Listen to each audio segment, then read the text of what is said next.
What's your boy Cypher Province back at it again with another YouTube review. In today's video, we'll be talking about Cabin Fever. This was a movie released in 2002.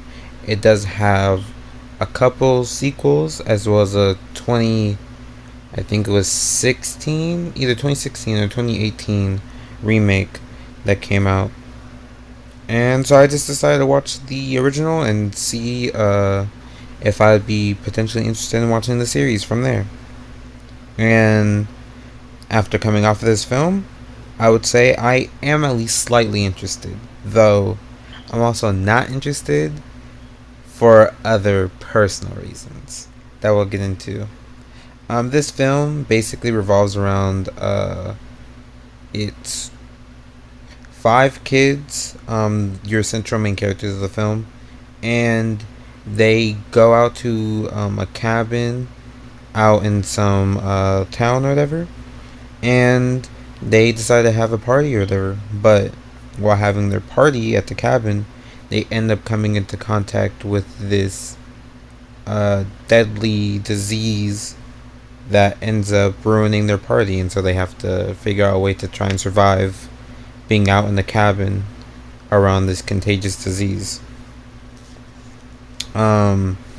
My initial thoughts are that like it definitely had like a creepy vibe to it with all of the disease related context, and how like it kind of had that as your main antagonist of the film. And so seeing how our characters would operate and try and figure out a way to not be to not get the contagious disease was like really cool to see, and I like that. It also was, despite like the horror aspects to it, it was a very funny film as well. The characters all had funny moments, and I thought like they were all pretty solid characters. Not like characters to super ride home about, but definitely some funny characters. Though our particular main character that we follow, he has his moment, but there's this one scene that I just hate, because not only does it involve the disease stuff, which the disease is a fucked up disease. It basically like melts your skin off or whatever. And so there's this one scene where he's in the bed of like this girl he's interested in or whatever, and she's asleep. She asked him to sleep in the bed with him or whatever, but like just like to stay there with her because she wasn't feeling good. And then so he fucking starts like filling up on her or whatever, and I was just like grossed out by that. And then he fucking starts like, I guess, trying to touch her in her privates or whatever, and the disease is there, and so he starts touching that, and it was just like so nasty. So now I'm weirded out and creeped out by our main character basically being a fucking creep, but also I'm disgusted by the fucking disease and how like it's, it's melting your skin off. So he's like caressing on like the fucking her like leg meat and shit, and like her skin that's melted off and rashy and shit. And I was just like so cringed, like I was cringing and creeped out by it.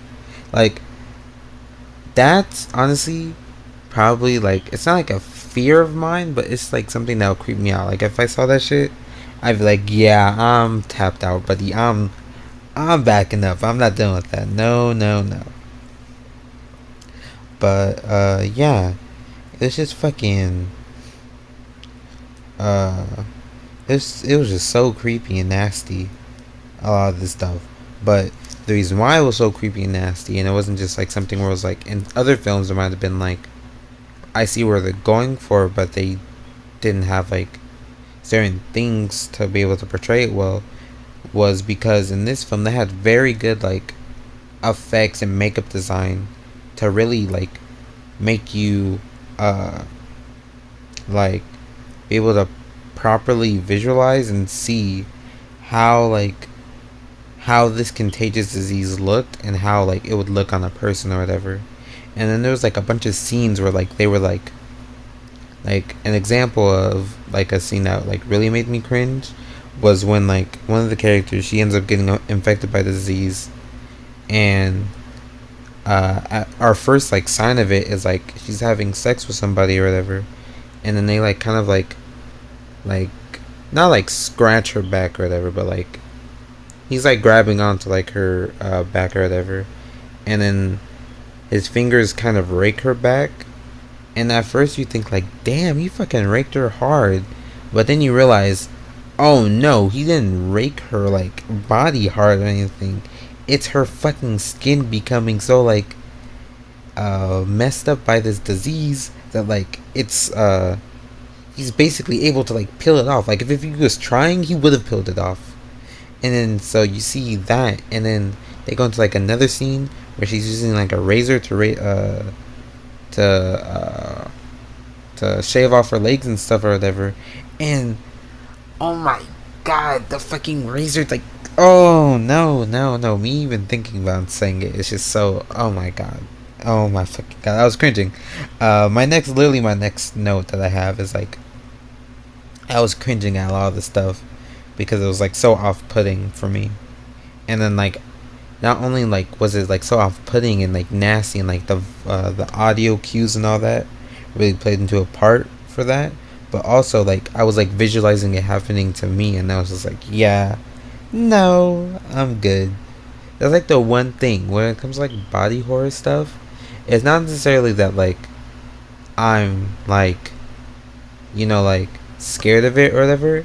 It's more so the fact that like I start visualizing it happening to me, and then that's where I'm like, oh no, no, and then that's when I start cringing for the body horror stuff and everything. But going back to how I was talking about, some of the characters were funny and whatnot.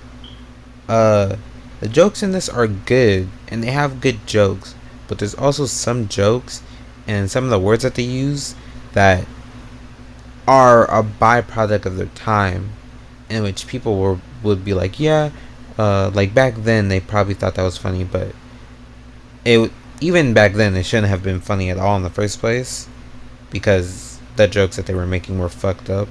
But it's like, if that might be off-putting for you, like, you should watch out, because they are very like, it's basically homophobic jokes, and then making fun of people, and then using the R word, which is like, I don't find that as hilarious. Like, I don't find those jokes hilarious for the most part, like, at all.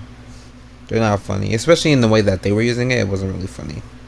But yeah, aside from that, the movie is still funny, and I'm not gonna like knock the film on like using jokes like that entirely, because it is a byproduct of the time, and back then a lot of like stuff that we wouldn't really let fly nowadays wasn't like, that was just free flowing always.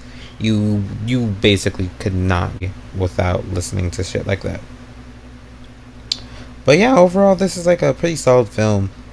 This made me cringe more so than any other film because of like the body horror stuff and like the disease and me visualizing it onto myself and whatnot. And so overall I give it like a 7 out of 10. Pretty good movie, solid watch. Aside from a few jokes that didn't land because I didn't really find them funny, and because they were a byproduct of a time that we should long forget, especially in terms of like joke making wise. And yeah, I thought it was a pretty solid movie. And with that out of the way, we're done with the review. You already know what to do. Like, comment, subscribe. Those all really help out the video. And with that out of the way, I'll have my socials at the end of the video, so you can follow my socials. Make sure so you can make sure to keep up with everything. And yeah, peace. Stay pimpin', pimps.